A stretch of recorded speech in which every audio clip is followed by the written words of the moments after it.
Bienvenidos al taller de Cultura de Seguridad del Paciente, organizado por, vamos a poner aquí la pantalla completa. El taller de Cultura de Seguridad del Paciente está organizado por la Universidad Internacional de la Florida y por la Clínica Angloamericana en Lima. Mi nombre es Alejandro Arrieta. Gracias por unirse hoy día. Yo soy economista, especializado en temas de salud. Y bueno, trabajamos ya bastantes años con el doctor Hugo Siu en temas justamente de seguridad del paciente y una serie de encuestas de cultura de seguridad del paciente que hemos hecho, bueno, en varios países de América Latina. Así que bienvenido, Hugo, ¿cómo estás? Buenas tardes, colegas, compañeros. Bienvenidos al taller de Cultura de Seguridad del Paciente. Como Alejandro les comenta, es todo un esfuerzo y un gusto poder tenerlos a todos ustedes aquí e iniciar esta actividad como parte de las estrategias. Exacto. Hugo, el esfuerzo pues, que estamos haciendo, que va a ser bastante largo, lo que busca justamente es eso, es fortalecer la seguridad del paciente en diferentes hospitales, establecimientos de salud de América Latina.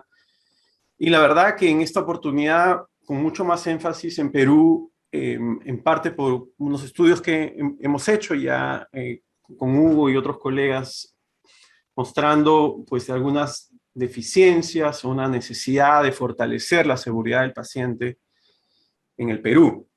Entonces, ¿qué es lo que vamos a cubrir en esta primera lección? Como está mencionado aquí, vamos a hacer una introducción de seguridad del paciente, cuál es la diferencia entre seguridad y calidad, por ejemplo.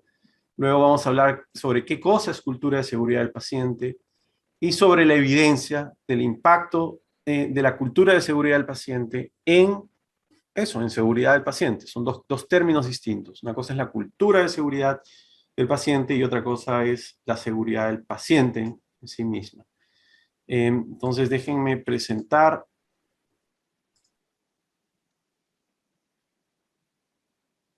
Esta es la primera lección que espero que todos estén viéndola. Yo tengo aquí YouTube también. Hay un pequeño retraso entre lo que yo veo y lo que ustedes ven. Así que vamos a empezar. Esta primera lección, como les dije, va a estar a cargo mío. Yo soy profesor asociado de la Universidad Internacional de la Florida. Trabajo en el departamento de gestión de salud, de gestión y políticas de salud aquí en la universidad. Y buena parte de la investigación que yo realizo es con equipos como Hugo y otras personas de otros países, entendiendo y midiendo la cultura de seguridad del paciente en distintos hospitales, y eventualmente identificando cuáles son esas brechas que existen entre diferentes hospitales. Bueno, la Universidad Internacional de la Florida, pues como el nombre lo dice, está en la Florida, está en Miami. Algunos conocen Miami. Nosotros tenemos otros programas, por cierto, de los que hablaremos más adelante, en donde tienen la posibilidad, es un certificado en gestión de riesgo, calidad y seguridad, donde tienen la oportunidad de venir a Miami por una semana. Acá hay un crucero, no van a irse de crucero, pero sí van a visitar hospitales y la universidad en esa semana intensa. Por cierto, parte del certificado también es con Hugo. Visitan también la clínica angloamericana, la clínica en Manaco, en Colombia, y posiblemente una clínica también de alta calidad en Chile. Pero bueno, la universidad es una universidad estatal, ¿okay? Es parte del sistema de universidades estatales del estado de la Florida. Y esta universidad en particular, que queda en Miami, tiene un componente internacional, digamos, importante, sobre todo con América Latina y con el Caribe, que es, digamos, natural de Miami, además, ¿no? Una ciudad bastante cosmopolita, bastante diversa y muy conectada. Mucha gente considera Miami como la capital de América Latina o la capital del Caribe, y realmente en cierta forma lo es por por digamos, las diferentes poblaciones que tenemos en la ciudad. Y obviamente también pues, hay un sistema de hospitales importantes, el Jackson Memorial, por ejemplo, que es el hospital, yo creo que muchos que estudian medicina y enfermería conocen varios casos del Jackson Memorial. Es un hospital enorme de todo el estado de la Florida, que tiene también aquí uno en Miami, que justamente es el Jackson Memorial, y también un sistema de hospitales privados. ¿Qué es lo que vamos a ver hoy? Vamos a mencionar, como ya les dije, qué cosa es seguridad del paciente, algunos términos que quizás muchos de ustedes ya conocen, pero en todo caso vamos a poner el nivel de conocimiento parejo entre todos, de tal manera que vamos a hablar sobre qué cosas son eventos adversos, qué son eventos centinelas, vamos a ver la diferencia entre calidad y seguridad del paciente, qué cosa es la cultura de seguridad del paciente y finalmente esto, el impacto de la cultura de seguridad en la seguridad del paciente. Y también, algo que no está puesto aquí, es si podemos cambiar la cultura, ¿cierto? Que es muy importante. ¿Se puede cambiar esta cultura de seguridad del paciente? Vamos a ver un poco la evidencia que existe sobre esto. Para esto necesitamos revisar un poco de historia. Y es curioso, sí, Estados Unidos es probablemente el país que ha hecho más investigación y mayores esfuerzos en términos de entender la seguridad del paciente. Y a pesar de ellos, comparado con países desarrollados, es uno de los países que tiene mayores deficiencias todavía, ¿cierto? Y esto empieza con un estudio muy famoso, Errar es humano, que es básicamente un estudio que recopila información de diferentes hospitales de Estados Unidos, ven historias clínicas y tratan de ver cuántas de estas historias clínicas realmente han tenido problemas de errores médicos. ¿Ok? ¿Cuántos de estos errores médicos? Esto es un panel de expertos, ¿cierto? Que revisó diferentes historias y dijeron, bueno, mira, aquí hay un error médico, claramente, aquí hubo un error médico. ¿Cuántos de esos errores condujeron a daños menores, a daños grandes, ¿cierto? A muerte incluso. Y se estimó que más de 98,000 estadounidenses morían cada año por errores médicos. 98,000 es un número gigante y ponía digamos, a las causas de muerte dentro de los Estados Unidos como la tercera. O sea, los errores médicos resultaban siendo la tercera o cuarta causa de muerte. Habían más muertes por vehículos, por accidentes automovilísticos, 43,000 muertos, o sea, la mitad de los errores médicos, menos por cáncer de mama, 42,000 muertos, comparado con los 98,000, o sea, la mitad, ¿cierto? Por SIDA solo habían 16,000 al año, o sea, 98,000 muertos cada año por errores médicos era una cosa gigante, como les decía, tercera o cuarta causa de muerte. Y se estimaba más que los errores, que el costo, ¿cierto?, de estos errores médicos oscilaba entre 17 y 29,000 millones de dólares. 1,000 millones de dólares, ¿no? O sea, gigantesco. Bueno, muchos de estos, por ejemplo, solo el error de medicación, ¿no? Los errores médicos pues, abarcan diferentes tipos de errores, pero solo el error de medicación generaba 7,000 muertes al año. Esto fue definitivamente un llamado de atención a la situación digamos, que estaba ocurriendo en términos de seguridad. Ya habían habido estudios anteriores un poco resaltando estos problemas, pero este estudio, Errar es humano, del Instituto de Medicina de los Estados Unidos, simplemente muestra, cuantifica el problema, un poco relacionado a lo que estamos haciendo en este taller, ¿cierto? Nosotros no solo queremos medir cultura de seguridad, queremos medir, no solo queremos ver, saber, sino medirla, saber, vamos, cómo está la cultura de seguridad. Bueno, esto es lo que hizo este estudio, medir. Y con esos números, obviamente, esto fue alarmante en Estados Unidos y lo que generó fue una serie de cambios en políticas y exigencias. A partir de este estudio empiezan a generarse digamos, direcciones de calidad, de seguridad del paciente, y empiezan a haber una serie de políticas para mejorar la seguridad del paciente en los hospitales de Estados Unidos. ¿Ya? Se establece un enfoque nacional en seguridad, se busca identificar y aprender de los errores, eso es el objetivo principal. Esto no era medir para decir, hey, no, aquí tenemos este hospital culpable, sino veamos qué tipos de errores existen. ¿Cuáles son las causas de esos errores? ¿Qué podemos aprender de estos errores, ¿no? Para que no vuelvan a ocurrir. Y además, obviamente, generar normas y cambiar las expectativas sobre seguridad del paciente. Es decir, mucha gente pues no sabía que esto era tan grande hasta el día en que sale este estudio.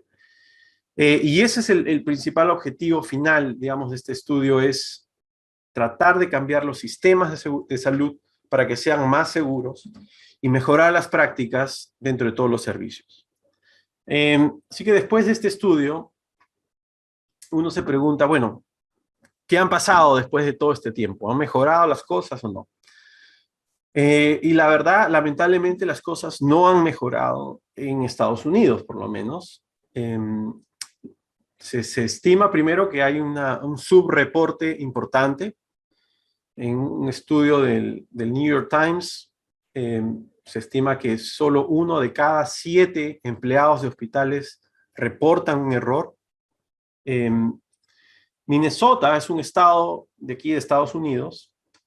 Es el único estado, el primero y único estado que obliga a todos los hospitales a reportar sus eventos adversos, o sea, los errores, digamos, que han generado algún tipo de daño en las personas. ¿Ok? Minnesota fue el primer estado que lo hizo en el año 2003, en donde obligó a todo hospital que está en Minnesota a reportar sus eventos, en un conjunto de eventos, no todos, son un grupo de 25, 23 eventos, caídas de pacientes, olvidarse objetos extraños en el cuerpo del paciente, operar el miembro equivocado, ¿no? La pierna derecha cuando había que cortar o amputar la izquierda, este tipo de errores. ¿Okay?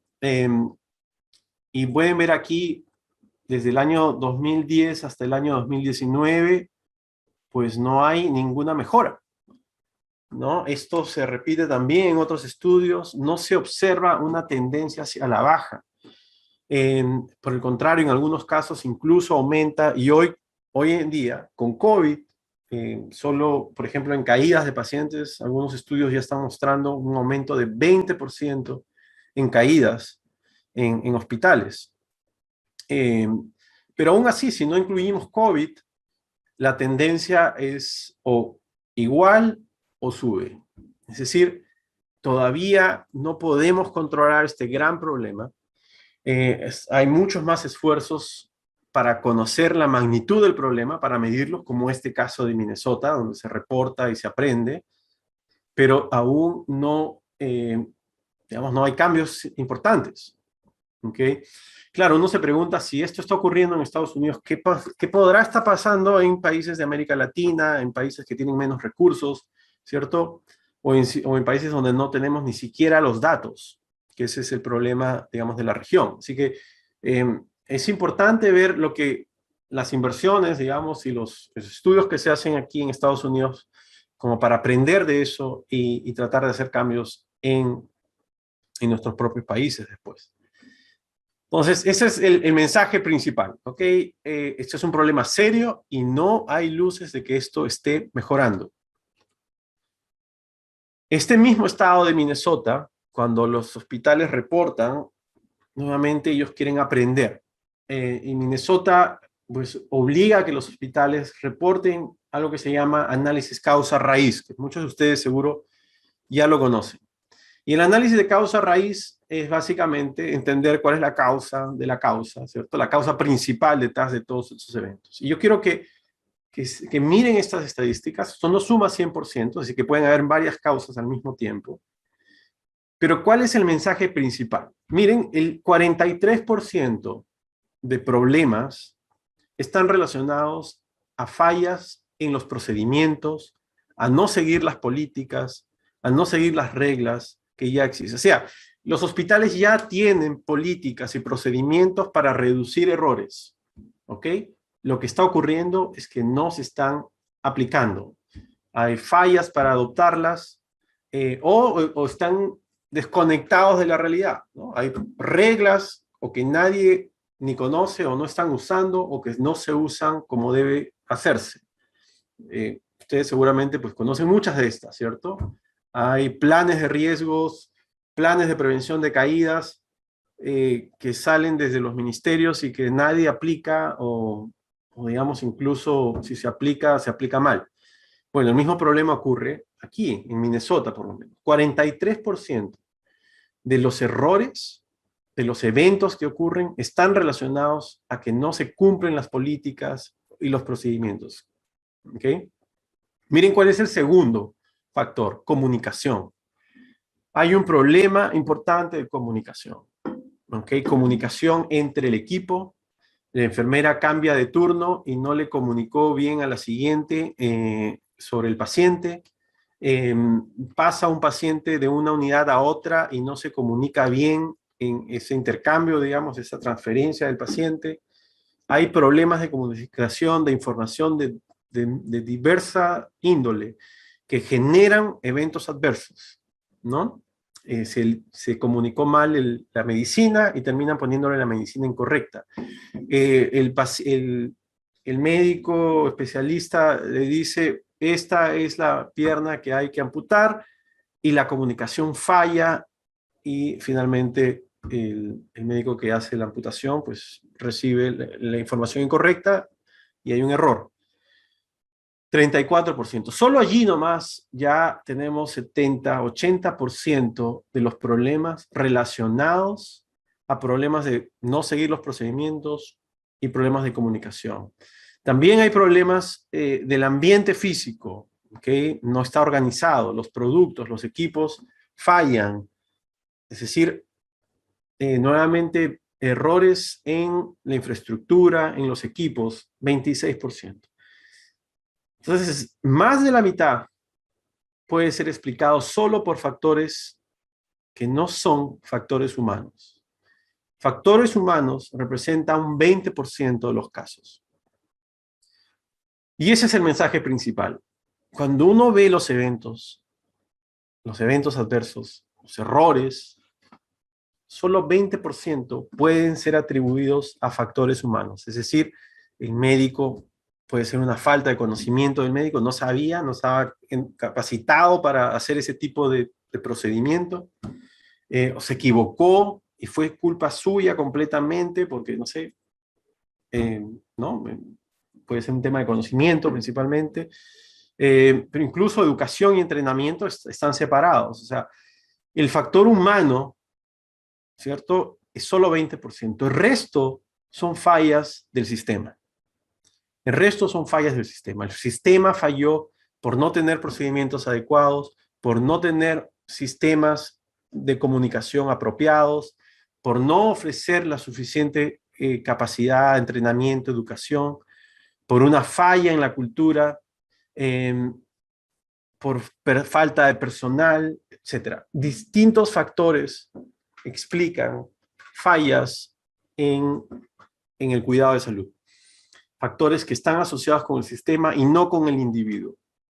Así que sí, errar es humano, pero eso no explica la gran cantidad de eventos adversos que existen y se observan en los establecimientos de salud. Ese es el mensaje principal, que uno lo ve una y otra vez, no solo en Minnesota, en estadísticas de Joint Commission, por ejemplo, de hospitales de Estados Unidos, y en otros tipos de estudios internacionales, siempre salta lo mismo. El factor humano, muy pequeño, el resto es fallas de sistema. ¿Ok? Y bueno, eso es algo que vamos a ver, pero ténganlo pues muy en cuenta. ¿Qué son eventos adversos? El término pues viene ya desde los griegos, con esta palabra que se llama iatrogénesis, ¿ok? Que está compuesta por dos. Iatro es creado, o génesis es crear, iatro es médico, y entonces iatrogénesis significa creado por el médico. Es decir, es un daño creado por el médico, ¿ok? Y ese es el término, digamos, al que uno se refiere cuando habla de eventos adversos. Es un daño, primero, no deseado. O sea, no es que el médico lo haya hecho a propósito, ¿cierto? Obviamente no es deseado.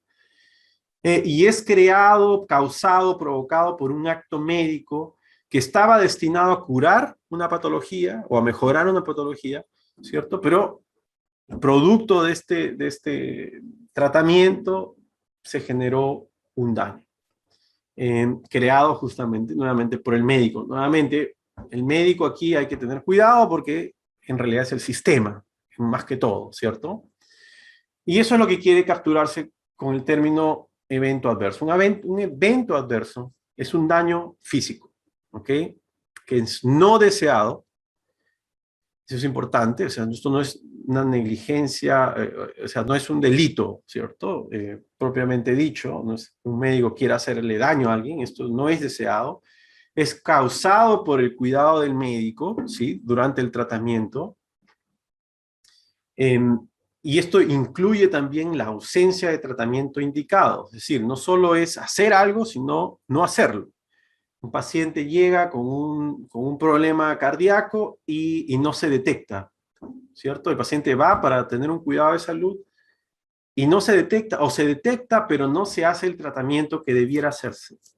Eso también, entonces, es un evento adverso, eh, el cual requiere ser monitoreado, ¿cierto? La consecuencia, este daño físico, debe ser, requiere que se haga un monitoreo o que se haga un tratamiento especial, ¿no? Un paciente se cayó, hay que monitorearlo. Un paciente se cayó, hay que hacerle un tratamiento especial.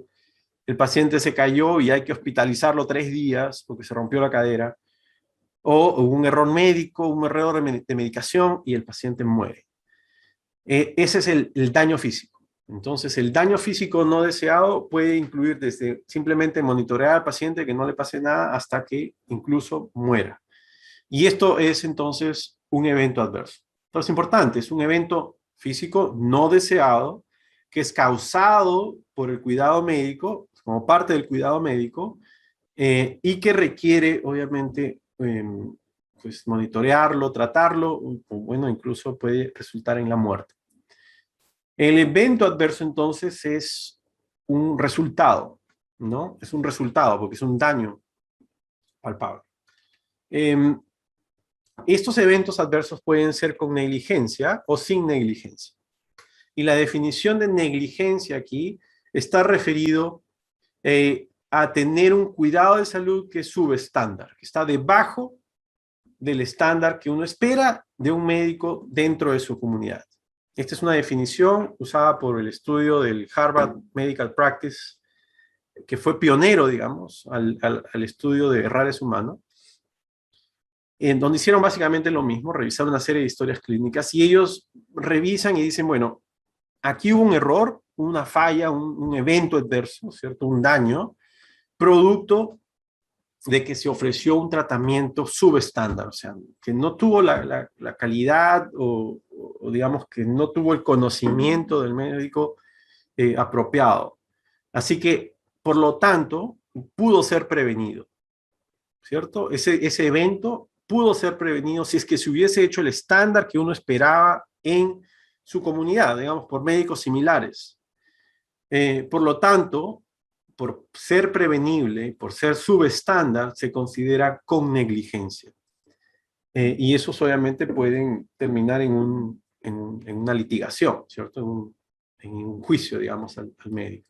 Entonces, un evento adverso puede ser con negligencia, si es subestándar, y por lo tanto pudo ser prevenido, o puede ser sin negligencia. Digamos, esto, la salud y el cuidado de la salud, pues tiene un grado de incertidumbre, ¿no? Entonces puede ocurrir que haya un evento adverso que a pesar de haberse ofrecido la mejor calidad, el mejor estándar de cuidado, igual se generó un problema, ¿no? Un paciente que tiene una alergia y no la comunica, nadie sabe que tiene la alergia, se le impone una medicina, hay una reacción y el paciente muere. Eso es sin negligencia. Con negligencia sería Si el paciente sí informó, le dijo a la enfermera, oye, yo soy alérgico a este producto, a este químico, y la enfermera no le avisó a la otra enfermera, y se genera entonces un tratamiento subestándar con negligencia, en ese caso, porque pudo ser prevenido. Los eventos son gigantes. Este estudio del Harvard Medical Practice nuevamente señala que 3.7% de las hospitalizaciones, este es un estudio de 1984, bastante antiguo, fueron considerados eventos adversos. ¿Okay? O sea que los eventos ocurrieron en 3.7 de un total, de una muestra aleatoria de establecimientos, de hospitalizaciones. 27.6% de esos eventos fueron clasificados como con negligencia. ¿Ok?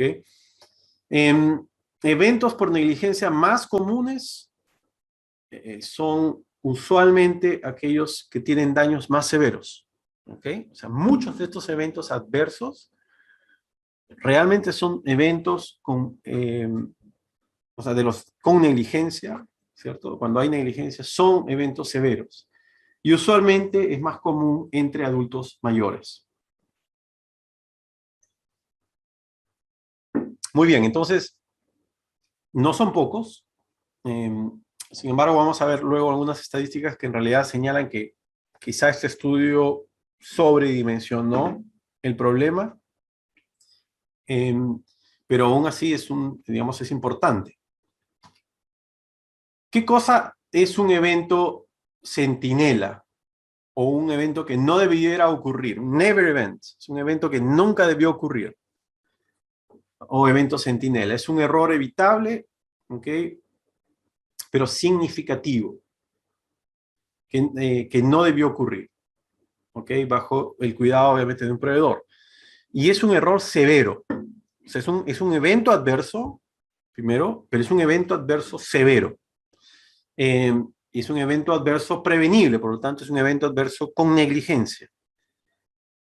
Y resulta en lesiones severas, ya sean permanentes, una lesión permanente en el paciente o incluso la muerte del paciente. ¿Ok?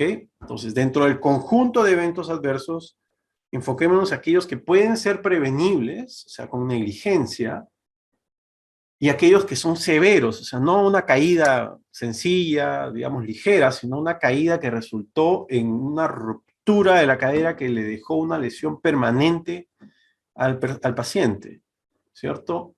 O un error de medicación que no solamente pues, hizo que el paciente se desmaye, sino que realmente lo mató.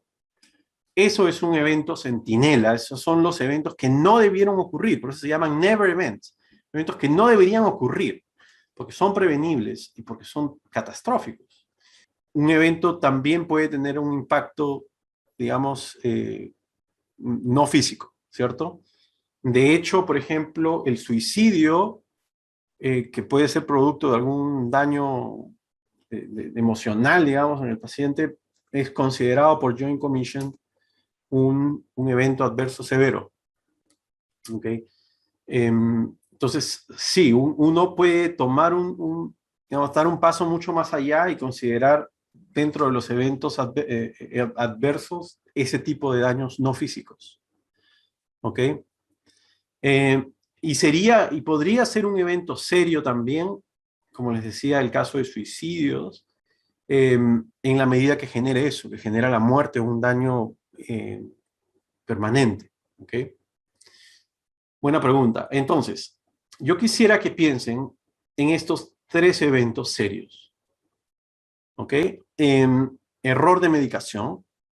Pero esto no es cualquier error. Nuevamente, estamos hablando de estos never events, estos eventos severos, ¿cierto? Un error de medicación que genera una lesión permanente o que genera la muerte. La retención involuntaria de objetos extraños. Alguien hace una cirugía y se olvida, no sé, la gasa dentro del paciente, o la aguja, ¿no? O algo, algún instrumento dentro del paciente. Y nuevamente que genere la muerte o una discapacidad permanente. O caídas de pacientes. No cualquier caída, nuevamente, una caída que termina en una lesión fuerte. Muy bien. Entonces, les voy a mostrar lo que ustedes vienen llenando. Este gráfico muestra colores. Mientras más rojo sea, indica que han hecho más clics allí. La gran mayoría dice que el problema son errores de medicación, principalmente, que lo pueden ver mucho más grande. Luego, caída de pacientes. Y muy poco retención involuntaria de objetos extraños. ¿Ok? Entonces, nuevamente, errores de medicación, muchas personas creen que este es el evento serio más frecuente y el menos frecuente retención. Ahora yo quiero enseñarles algunas estadísticas y esta es un estudio de Joint Commission revisando eventos centinelas más frecuentes. Número 1, caídas.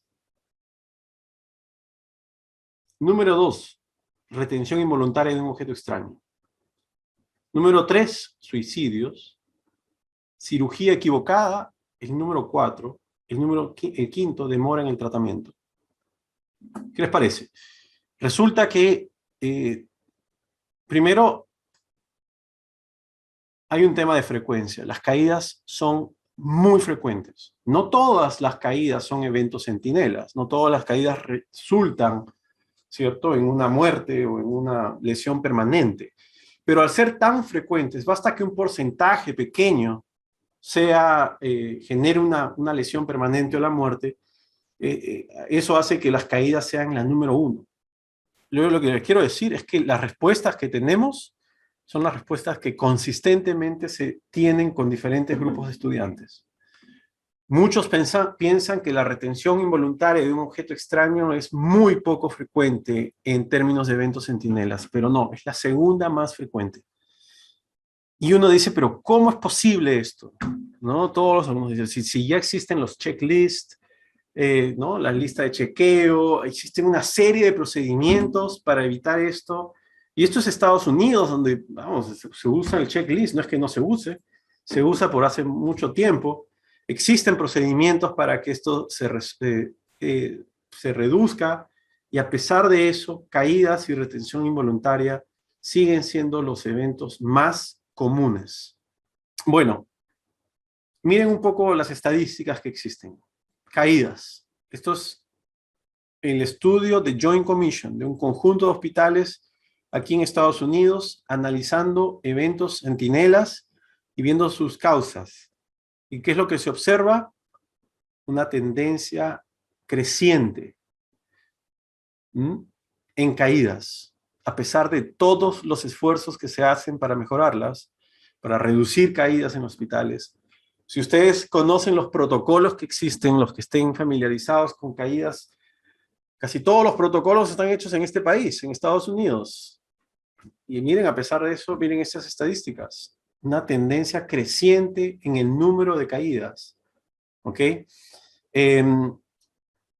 Miren el año 2020, que es lo que les decía. Ya ahora hay un estudio mostrando un aumento de 20% en caídas de pacientes, sobre todo producidos por COVID, ¿no? Obviamente, esos hospitales están saturados. Hay muchas más caídas. Así que esa es la lección número 1. Pues sí, sorpréndanse, caídas son muy frecuentes, son eventos centinelas, o sea, estamos hablando de caídas que han generado muertes o secuelas graves, y la tendencia es creciente. Retención involuntaria de un objeto extraño. Aquí se observa una rápida tendencia hasta el año 2011, ¿cierto? Después cae y después, digamos, está ligeramente plano. En otras palabras, en general, una tendencia también positiva. Es la segunda causa de eventos centinelas. También se observa en el año 2020 una caída importante, principalmente por COVID. Eso tiene sentido también, porque obviamente se han reducido debido a COVID, ¿no?, varias operaciones, se han postergado, etc. Entonces eso obviamente ha tenido un impacto. Eso no significa que las cosas estén mejor, simplemente que ha habido un menor volumen. En el caso de retención involuntaria de un objeto extraño, yo les voy a mostrar, yo creo que está aquí, más estadísticas. ¿Qué cosa es lo que se olvidan? Hay que excluir gasas e hilos quirúrgicos, ¿ok? Que son los más comunes. Entonces, excluyendo esos, lo más común, 33%, instrumentos, catéteres, 17%, agujas, 11%, empaques, 10%, ¿ok? Y otros, 23%. Pero miren, instrumentos, catéteres, es casi el 50%, ¿ok? ¿Qué más sabemos sobre retención involuntaria de un objeto extraño? ¿En dónde se hace? Y aquí es importante separar y estudiar aparte obstetricia y ginecología. ¿Ok? Obstetricia y ginecología, usualmente cuando se hacen estos estudios de retención involuntaria de un objeto extraño, o sea, olvidarse algo dentro de la persona, obstetricia y ginecología se estudia aparte por la naturaleza, digamos, del servicio. Pero 25% son en las áreas de obstetricia y ginecología, es donde ocurren más estos problemas. En sistemas digestivos, 16%. Músculo, esqueleto, 13%, cardiovascular, 13%. Así que estos son nuevamente estadísticas de varios años donde es más común que ocurra. Tercera causa más común de eventos centinelas, eventos que no debieron ocurrir. Cirugías equivocadas, ¿cierto? Se operó el lado incorrecto, se amputó la pierna incorrecta, que son las historias más comunes que uno escucha, ¿cierto? Y esto, la tendencia es pues plana, ni mejoras, ni la situación está peor. Del 2015 al 2020 uno puede decir que nada ha mejorado en términos de cirugías equivocadas. Demoras en el tratamiento. Es otro evento centinela que puede ser, por ejemplo, desde que no se le hizo el examen, el laboratorio, un estudio de laboratorio al paciente que debió hacerse como parte digamos, del diagnóstico o del tratamiento y no se hizo. No se hizo a tiempo. Se le derivó, después de detectar un problema, se le derivó al especialista y hubo una demora en el tratamiento, no se le dio la cita. ¿Ok? Estas son demoras en el tratamiento que, nuevamente, acuérdense, estos son eventos centinelas. O sea, demoras que generaron la muerte del paciente, generaron un problema grave en el paciente. Demoras en el tratamiento, nuevamente, es plano. No hay mejoras importantes. Esto es frustrante, ¿cierto? Estamos hablando nuevamente de varios años. Estamos hablando de hospitales en Estados Unidos de distintos tamaños. Estamos hablando de un país donde se hacen esfuerzos gigantes para tener protocolos, procedimientos, tecnología para evitar estos problemas.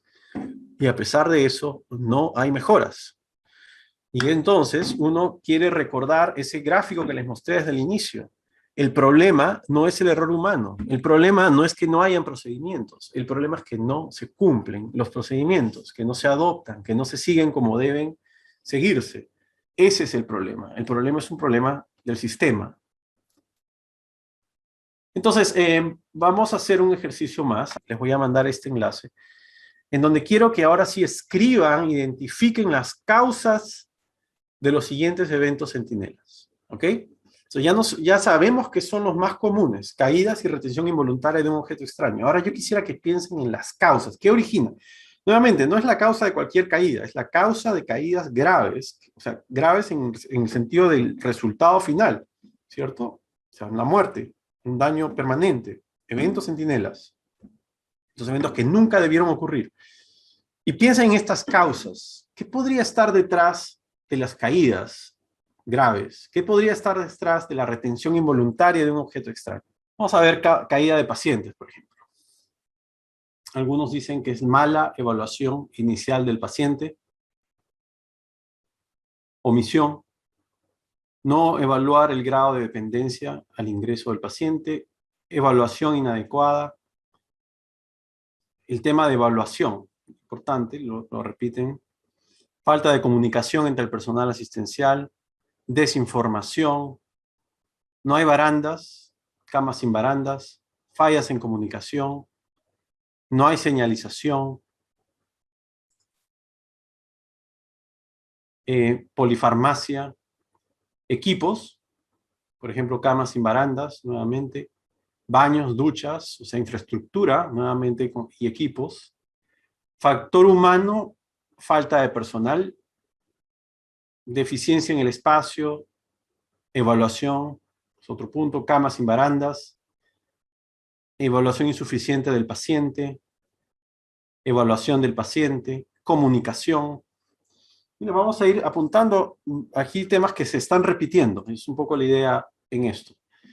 Camas sin barandas, equipamiento, evaluación nuevamente, camillas sin barandas, falta de evaluación, escaso personal, ¿no? Tenemos ya algunas cosas que se van repitiendo. Falta de evaluación, falla en el control del entorno, del paciente, o sea, refiriéndonos, me imagino, al establecimiento, a la habitación, si hay cables en la habitación, a las camas, etcétera. Inexistencia de barandas en pasadizos, polifarmacia, equipos, espacio, camas, factor humano, no hay medidas de seguridad, evaluación insuficiente del paciente. Entonces, ¿qué se está repitiendo en lo que nos mencionan? Evaluación del paciente, ¿cierto? Estamos hablando de qué? Cuando hablamos de evaluación, estamos hablando en realidad de lo que está aquí. Lo que nos dice esta persona, no seguir protocolos, ¿cierto? Porque la evaluación es parte de un protocolo. O que no existe el protocolo para evaluar al paciente cuando ingresa y decir es de alto riesgo, de bajo riesgo de caída, o no se sigue el protocolo. Entonces, es algo que se repite en muchas personas, la falta de evaluación, ¿cierto? Falta de evaluación, si vamos a poner eso, protocolos, ya sea que no se sigue el protocolo o no existe el protocolo. Ese sería un punto inicial, protocolos. Otro que se repite en varios es las barandas en las camas, las barandas en los pasadizos, camas pequeñas sin barandas, los ambientes, o sea, nuevamente, aparte de equipos o el ambiente, ¿no? También. O sea, ambientes, equipos, infraestructura. O sea, fallas en la infraestructura, ¿no? Que incluye equipos, el ambiente, donde está el paciente, los pasadizos, fallas en la infraestructura en los equipos. Uno podría agrupar estos distintos puntos de esa manera, ¿no? Nuevamente, falta de apego al procedimiento, que ya lo hemos dicho, equipamiento inadecuados, valoración de riesgo, que sería nuevamente procedimientos. Otro punto que se está repitiendo en lo que menciona es mala comunicación. O sea, problemas de comunicación y de información, ¿no? Eso lo hemos visto varias veces. El otro tema importante es ratio enfermera-paciente, falta de personal, no se encuentra con supervisión, descuido del usuario por sobrecarga laboral, ¿cierto? O sea, el tema de personal es otro punto crítico. Entonces, miren,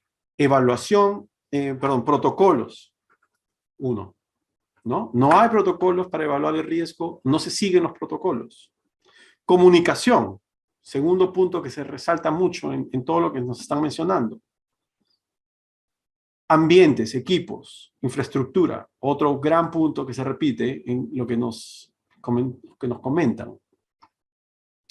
Después hay fallas en el paciente, problema de equilibrio en el paciente, que uno los podría decir nuevamente asociarlo a la evaluación del paciente, ¿no? O sea, por ejemplo, una falla del paciente en el equilibrio, se presenta sonda vesical, digamos, son fallas en un protocolo. Se debió identificar un paciente de este tipo como de riesgo y no se hizo. Entonces, nuevamente, eso encajaría más dentro de la parte de protocolo, fallas en procedimientos, nuevamente, protocolos, procedimientos que están fallando, que no se adoptan o no existen. Mala comunicación es el siguiente gran grupo. Eh, Ratio enfermera nuevamente, equipo, infraestructura nuevamente, ¿cierto? Veamos otros. Falta de apego al procedimiento, valoración, descuido del personal. Descuido del personal que podría ser un factor humano quizá, pero bueno, podríamos ponerlo, pero uno podría decir que este descuido del personal es producto justamente de falta de personal quizá, o falta de capacitación. O sea, dentro de personal incluimos que hay una alta rotación de enfermeras, por ejemplo, o que hay muy pocas enfermeras, ¿cierto? Que puedan atender a los pacientes, o que no hay suficiente capacitación, entrenamiento para seguir esos procedimientos. ¿Mm?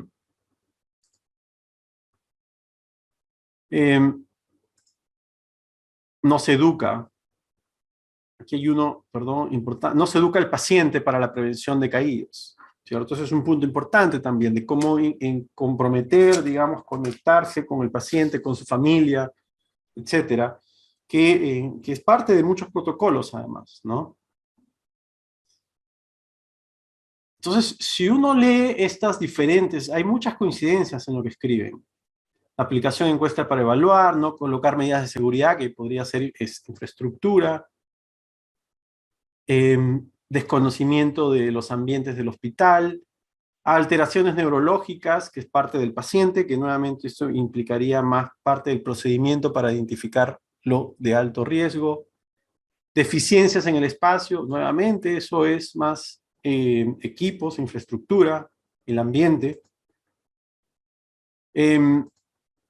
Aquí hay una lista muy grande y yo creo que pues todos se agrupan en estos grandes rubros. Pisos y mantenimiento, eso nuevamente es el ambiente, también relacionado a falta de personal, etc. Entonces, lo que yo les quisiera decir, en general,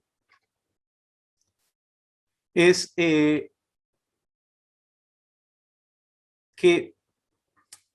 la causa de la causa no es necesariamente la falta de la baranda, sino un problema en la infraestructura, que no es la falta de mobiliario médico en mal estado, sino nuevamente un problema de infraestructura y de equipos. Es un problema más general, más grande que este. Que no es que el personal no esté atento, sino que quizá hay un problema de personal, de falta de, ¿no? de enfermeras.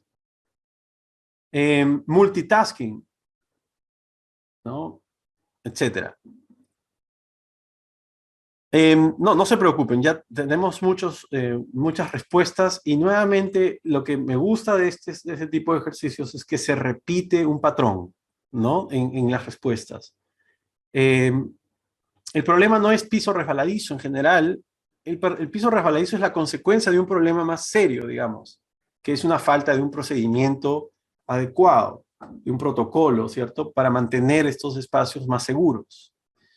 Porque si uno ve el problema de fondo, que es la falta, por ejemplo, de un procedimiento para tener un espacio más seguro, no solo vas a ver pisos resbaladizos, sino vas a ver falta de señalización, vas a ver caminos que están hechos para trasladar pacientes, pero que son usados por todos.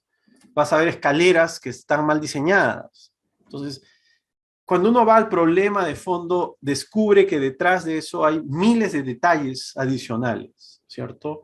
Entonces, es importante dar esa mirada hacia atrás y decir, no, el problema no es la camilla en mal estado.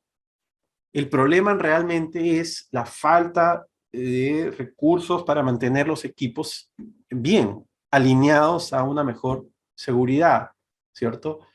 Eh, entonces, la falla de comunicación es un tema en sí mismo, de comunicación y de infraestructura. Veamos ahora el otro tema, retención involuntaria de un objeto extraño. Y miren, casi lo mismo. Falta de cumplimiento de protocolos, fallas de comunicación, personal, checklist. Checklist nuevamente es uno de los tantos procesos que uno podría tener para reducir este problema de retención involuntaria. Entonces, el problema aquí no es el checklist, es la falta de un procedimiento quizá, ¿no? O la falta de adoptar el procedimiento que ya existe. Olvido. Eso es un error humano, ¿cierto? Olvidarse es un factor humano, digamos. Es un problema natural. Errar es humano, olvidarse es humano. Para eso existen procedimientos, etcétera, para reducir este tipo de errores. Pero sin duda el factor humano está presente. Otros más, olvido de gasas en cirugías es más que, digamos, lo que se han olvidado. Falla en la planificación, mala comunicación, factor humano, falta de interés, exacto, uno podría llamarlo falta de interés. Finalmente es un tema de personal. El personal está con mucho trabajo, no está capacitado, no está comprometido quizá porque no ha habido, ¿no?, realmente una conexión o una valoración de la seguridad del paciente. Inexperiencia, nuevamente en la parte quizá de entrenamiento. Pero yo quiero rescatar esto, que independientemente del problema, hay una coincidencia, independientemente del detalle, hay algo que está detrás que es común, ¿no? Y entonces quiero mostrarles qué es lo que se descubrió nuevamente en estos estudios de Joint Commission. Y miren, caídas, evaluación inadecuada. Eso es lo que muchos pusieron, ¿cierto? Evaluación inadecuada. Que uno podría incluirlo como una falla en el protocolo o la práctica. Evaluación inadecuada. O sea, existe unos instrumentos para medir el riesgo de caídas, pero o no se están usando apropiadamente, no se siguen, etc. Fallas de comunicación. Y esto está en orden, ¿ah? Fallas, y esto es nuevamente producto de un análisis causa-raíz, en donde no era el problema, el paciente tenía un problema neurológico, no tenía equilibrio. No, ese no era el problema. El problema fue que no se evaluó eso adecuadamente. O sea, la causa de la causa, ¿no? Uno empieza diciendo, el ejercicio que han visto ustedes que han hecho es como la primera causa. Y luego uno se pregunta y dice, bueno, pero ¿cuál es la causa de fondo finalmente? Es esta. No se evaluó a ese paciente que tenía un problema de equilibrio. Fallas de comunicación. Falta de adherencia a protocolos y prácticas de seguridad. Inadecuada orientación del personal. Este es el tema del personal. Supervisión, nivel de personal o habilidades del personal. No tenemos capacidad, enfermeras que estén capacitadas para entrenar, para este tipo de situaciones. No se les explica cuáles son los protocolos que se están usando. No hay entrenamiento. No hay suficientes enfermeras. Por eso es que han visto que en el 2020 con COVID han aumentado las caídas. Obviamente, no hay personal. Están llenos de pacientes. Deficiencias en el espacio físico. Y eso incluye infraestructura, incluye las barandas, etc. Deficiencias en el espacio físico, en los equipos. Falta de liderazgo. Que está finalmente incluido en casi todo lo que uno ve acá. Sobre todo en problemas de comunicación, etc., ¿no? Falta de liderazgo. O sea, un poco lo que ustedes dicen cuando dicen que hay un personal desmotivado, un personal que no le importa mucho, la verdad, no lo reporta. Hay alguien que está faltando allí, ¿no? Un verdadero líder comprometido. Así que ese es el orden. Y miren, han coincidido, ¿no? Hay coincidencias. ¿Dónde está el factor humano? ¿Dónde está la falla, cierto? No está aquí, no es tan importante. Todos estos factores que están viendo acá son fallas del sistema. Por eso, ustedes, yo he visto varias preguntas, el término negligencia no gusta, ¿cierto? No nos gusta escuchar la negligencia porque uno la asocia como que culpable, ¿no? Médico culpable o enfermera culpable. No, nuevamente, el término negligencia aquí se refiere a un problema de sistema, ¿ok? A que falló algo en el cuidado de la salud, no falló el médico, falló el cuidado, el sistema mismo, ¿cierto? Falló que no se le hizo la evaluación inadecuada, falló que no hubo una comunicación adecuada, falló que la adherencia al protocolo, no había un protocolo en ese hospital. Si uno descubre que los pacientes se cayeron porque no había un protocolo o se estaba usando un protocolo equivocado, eso es negligencia, porque pudo ser prevenido con un buen protocolo. Si uno descubre que las enfermeras no estaban capacitadas, uno hace el estudio, oye, ¿por qué se cayó y murió este paciente? ¿Saben qué? Existe el protocolo, pero nadie se le entrenó. Hace 2 años que ninguna enfermera ha sido entrenada. Por lo tanto, cuando uno les pregunta a las enfermeras, no saben. Pero no es culpa de la enfermera, es culpa del sistema, que no capacitó a las enfermeras en forma adecuada. Entonces, me gusta esta molestia que tienen cuando escuchan la palabra negligencia, porque la connotación es a una falla del individuo, pero nuevamente la negligencia es una falla del sistema, ¿no? Y estas son las comunes. Y miren el otro, el caso de la retención involuntaria, aquí con porcentajes. Falta de adherencia a protocolos y prácticas de seguridad, 63%. Hoy en día, yo no creo que haya hospital que no tenga un checklist, aquí en Estados Unidos, por lo tanto, por lo menos. Por lo tanto, el problema es que no hay el checklist, el problema es que no se adhieren a los protocolos, a las prácticas de seguridad. Fallas de comunicación, 58% de los casos. Deficiencias en el espacio físico, equipo, 45%. Falta de entrenamiento personal, 38%. Fatiga, horario, personal, recursos humanos, 6%. Es decir, se repite lo mismo. ¿Dónde está el problema humano? No está. Vamos a parar aquí. El mensaje final de esta primera lección es que el error, el evento adverso detrás, la causa final de estos eventos, solo 20% veíamos pueden ser atribuidos a factores humanos. Más casi el 80%, la mayoría de los casos, y acá lo ven, en las causas, son fallas en el sistema. Así que lo dejamos aquí hoy. Entonces, bueno, paramos aquí. Hugo, no sé si tú quieres comentar algo. Bueno, por lo registrado en el chat y lo que los compañeros están informando, efectivamente el tema de informar acerca de los eventos nos va a aclarar ciertamente qué evento es el que nos ocurre. Y como ven, el dato adicional, si sabemos la cantidad, podemos hacer un correcto análisis también de las situaciones para también encontrar las causas. Entonces son dos factores importantes de trabajo. Ya van viendo la importancia de reportar y la necesidad de analizar para poder intervenir.